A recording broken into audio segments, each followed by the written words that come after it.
聖經小知識在主顯節的福音中，聖史馬竇清楚記述，主耶穌是誕生在猶太的白冷城，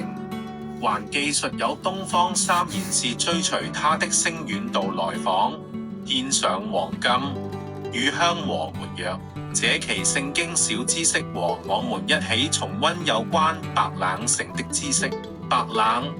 Bethlehem 猶太的白冷城，猶大的白冷城，意思是麵包之家，在耶經之南9公里，位於海拔750公尺的山崗上，周圍有肥沃的山崗盆地，盛產小麥、大麥、橄欖、葡萄及杏，但城內並無水泉。最近這是在城東南800公尺處，歷史上最早提及白冷的文件，是耶經大臣向埃及法郎亞克納唐 Akhenaten 公元前1369至1355年報告白冷失陷於法郎敵人之手的一封信。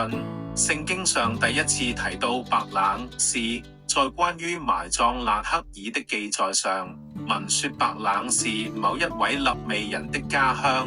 盧書敘述的背景亦是白冷，他是達味的出生地，他生長於斯。當他的哥哥們出征培勒舍特人的時候，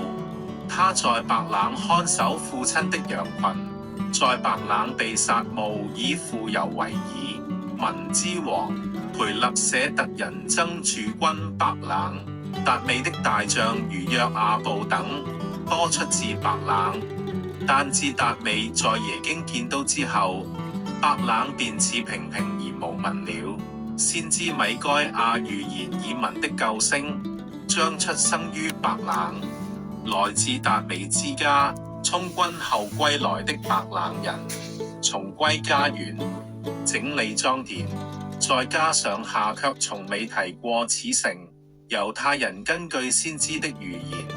知道默西亞要在白冷出生，耶穌的確在白冷的一個山洞中誕生了。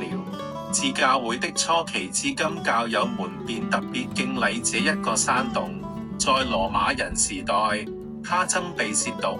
種植樹林。公司當定於公元315年，將此樹林剷除，在山洞之上建一大殿，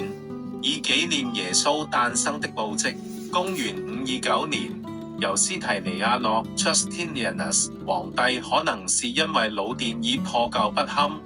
或者因為它太小不能用為隆重的大禮之故，另建一較大的新聖殿。可惜因着種種環境的約束，始終未能在此作考古性的挖掘，只局部的發現了公司當定大殿的古蹟及片段的鑲嵌地板。